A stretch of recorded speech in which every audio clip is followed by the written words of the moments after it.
আজ শুক্রবার, বাচ্চাদের ছুটির দিন। আর এই ছুটির দিনে সংসারের সমস্ত কাজকর্ম সেরে চলে গেলাম প্রকৃতির সুখ নিতে বেদগ্রাম পার হয়ে এই যে রেল লাইনের কাছে। সবসময় চার দেয়ালের মাঝে বন্দি থাকতে একদমই ভালো লাগে না, তবে মাঝে মাঝে এরকম প্রকৃতির সুখ নিতে খুবই ভালো লাগে, মনটা একেবারেই শান্ত হয়ে যায়। তো সেই সাথে সারাদিন বাচ্চারা কী কী করলো, আমি কী কী করলাম, সব কিছুই দেখাবো এই ভিডিওতে। আসসালামু আলাইকুম। আজকে শুক্রবার, তো সকালবেলা ঘুম থেকে উঠে দেখি বৃষ্টি। তবে এই কয়টা মাসেই পুরো বৃষ্টির দখলেই আছে। বৃষ্টি কেমন যেন আমাদের পিছুই ছাড়ছে না। তো এইদিকে বাচ্চারা তো সব ঘুম, আর এইদিকে আমি সকাল সকাল উঠে যে দেখেন সারাদিনের রান্নাটা শেষ করে ফেলবো, যেহেতু আজকে একটু বাড়তি কাজ আছে বাগানে। তবে যেই দিনে আমি ভাবি যে একটু বাড়তি কাজ করব বাগানে, আর বাগানটা অনেক দিন ধরে জঙ্গল হয়ে আছে, করাও হয় না, সেদিনই এমনিতে টুপ করে বৃষ্টি নেমে পড়ে। তো যাই হোক, আজকে কিন্তু পরিকল্পনা ছিল একটা ভাজি আর একটা ঝোল করব, যেহেতু প্রতি শুক্রবারে আমাদের মাংস খাওয়া হয়। তো আজকে ভাবলাম একটা ভাজি একটা ঝোল করবো, কিন্তু পরিকল্পনার বাইরে চলে গেলো। তো অনেক পদ করেছি আজকে। আর এদিকে তো আমার মেয়ে যে ঘুম থেকে উঠে ফ্রেশ হয়ে প্রাইভেটে যাবে। আর এইদিকে দেখেন সবাই ঘুম থাকতে আমার সব কিন্তু রান্নাবান্না টুকটুক করে শেষ হয়ে গেছে। এইদিকে তো স্পেশাল দেখেন পটলের খোসা ভর্তা করলাম, তাছাড়া যে কুমড়ো ভাজি করছি, ভাত রান্না করছি, মুরগির মাংস ভুনা করেছি, বড়া ভেজেছি, সাথে কলা তরকারি রান্না করছি রুই মাছ দিয়ে। অনেক পদ করলাম আজকে। আর এইদিকে সবাই তো ঘুম থেকে উঠেছে, আর এই যে আমার একমাত্র পুত্রধন, উনি কিন্তু এখনও গড়াগড়ি করতেছে। তো শুক্রবার যেহেতু ওনার একটু বাড়তি আবদার যে শুক্রবার হইলে একটু ঘুম থেকে দেরিতে ওঠে, আর এমনিতেই প্রতিদিন সকাল 6টায় ওঠা লাগে। তো আমার মেয়ে দেখেন পড়াশোনা করতেছে। এইদিকে তো দুপুর হয়ে গেছে, ফারাজের একটা পার্সেল এসেছে চট্টগ্রাম থেকে।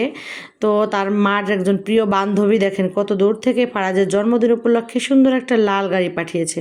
তো এই বিশাল পার্সেলটি সবাই কিন্তু তার ফুফু, চাচি, ভাই বোনরা মিলে একসাথে খুললাম। তবে বান্ধবী হলে এরকম আত্মার বান্ধবী হতে হয়, যে কি না বান্ধবীর স্পেশাল দিনেও মনে রাখবে। তো যাই হোক, ঘরের কাজকর্ম সেরে বাহিরে চলে আসলাম একটু পরিষ্কার করে দিতে। এই যে আম গাছগুলো একটু ছাঁটাই করে দিচ্ছি।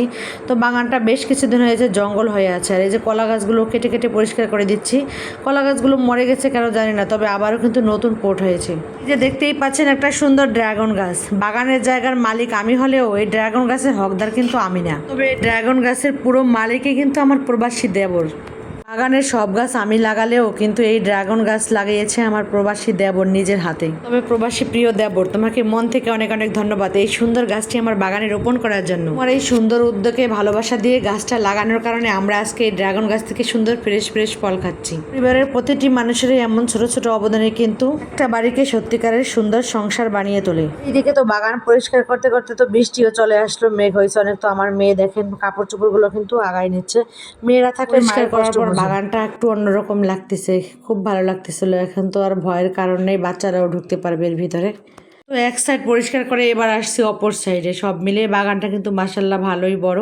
তো এখানে যে আগ গাছগুলো কিন্তু সুন্দর পরিষ্কার করে বেঁধে দেওয়া হচ্ছে। আর এইদিকে মরিচগুলো দেখেন একটা গাছে কি পরিমাণে মরিচ ধরছে, কি পরিমাণে জঙ্গল হয়েছিল দেখতেই বুঝতে পারবেন। দেখেন এই রাস্তাটা পুরোই ব্লক হয়ে গেছে লতা পাতা দিয়ে, ঘাস টাস দিয়ে। তো এই যে আমের ডালগুলো কিন্তু কেটে দেওয়া হয়েছে, পেয়ারার ডাল, যেহেতু পেয়ারাও নাই আর আমও নাই। তো খাওয়া শেষ। আর এই দিকে দেখেন ঢেঁড়সগুলো কি পরিমাণে ফলন। তো ঢেঁড়সের ভারে কিন্তু ঢেঁড়স গাছে নুয়ে পড়েছে। আর এই দিকে তো আমার আর এক ছোপ দেখেন, বড় এক ছোপ, ওই ফিলিপাইন জাতের আখ। তো এইটা দিয়েই কিন্তু আমার বাগানের শুরু। তো এক একটা জায়গায় খেয়ে লাগানো হয়েছে। তো আমাদের এই নিয়ে 5-6 ছোপ আখের মানে চারাগুলো হয়েছে। তো আমার বাচ্চাদের আখ কিন্তু কিনে খাওয়া লাগে না। তো আমার বাগানে যা হয় মাশাআল্লাহ ভালোই হয়, তাছাড়া মানুষকেও বিলু করি। তাছাড়া আমার এই বাগান থেকে কিন্তু আখের চারা নিয়ে অনেকেরই কিন্তু ছোপ হয়েছে ভালো। অনেকে আছে নিজের কিছু হইলে দিতে চায় না। তো আমার কিন্তু কলার চারা, তারপরে আখের চারা কিন্তু অনেকেই নিয়ে লাগাইছে। তাছাড়া ড্রাগনের ডগা, একটা আখের চারা এনে লাগাইছিলাম। তো তাই থেকে মাশাআল্লাহ এত পরিমাণে প্রায় 3 বছর ধরে আমার বাগানে আখ হচ্ছে। আখটা এমন একটা জাত, মনে হচ্ছে বাঁশের মতো, মানে গোড়া থেকে পোট বের হয়ে এরকম ছোপ বড় হয়। আর বাগানটা পরিষ্কার করার পরে দেখেন ফাইনাল লুকটা কত ভালো লাগতেছে। তো যাই হোক, একটু সুবিধা হলে এখানে একটু কিছু জৈব সার ব্যবহার করে তারপর এখানে আবার কপিয়ে সুন্দর আবার নতুন কিছু বুনবো। আর এইদিকে তো দেখেন আমার মেয়ে একটু একটু করে সব কিছুই শিখতেছে আলহামদুলিল্লাহ। এখানে নিজের জামা নিজে আয়রন করতেছে। তো মেয়েদেরকে কিন্তু এভাবে একটু একটু করে সব কিছু শেখানো ভালো, যাতে তারা নিজের কাজ নিজে করতে পারে। আর এইদিকে তো দেখেন মেয়ে হলে কত সুবিধা।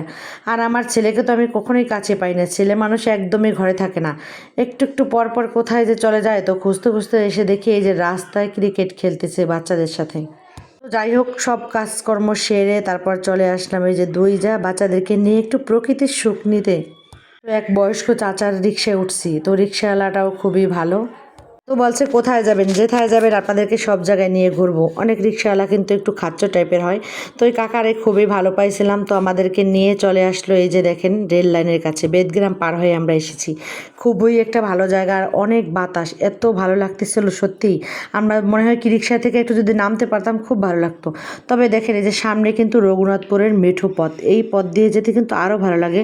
যদিও আমাদের কাছে বেশি সময় ছিল না, মানে একটু সন্ধ্যা সন্ধ্যা হয়ে আসছিল, আর ওরকম প্ল্যান প্রোগ্রাম করে আমরা আসিনি, আমরা হুট করে চলে এসেছিলাম। তো রেল লাইনের কাছে কিছু সময় রিক্সাটা রেখে আমরা কিন্তু রিক্সা করে যেতে যেতে যে প্রাকৃতিক দৃশ্যগুলো দেখতেছিলাম, তো খুবই ভালো লাগতেছিল, আর গল্প করতেছিলাম, আর বাতাসও ছিল কিন্তু অনেক।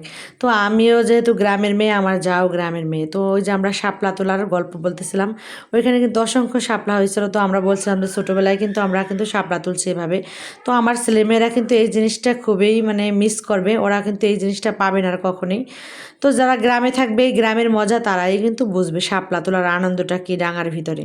তো সবাই মিলে গল্প করতে করতে আমরা কখন যে তরকারি বাজারে এসে পৌঁছলাম ভাবতেই পারিনি। তো এখান থেকে আমরা কিছু টাটকা টাটকা সবজি নিলাম। তবে সব সবজির ভিতরে এই চিচিঙ্গাগুলো আমার কাছে খুবই ভালো লাগেছে। তো আমরা খুশিও বলি এটাকে, এটা ডিম দিয়ে ভাজি করলে খুব মজা লাগে। তবে সারাদিনের ক্লান্তি শেষে আমাদের এই ঘোরাঘুরির ভিডিওটি আপনাদের কাছে কেমন লেগেছে? যদি ভালো লাগে থাকে অবশ্যই আমাদের পেজটিকে ফলো দিয়ে যাবেন। আল্লাহ হাফেজ সবাইকে।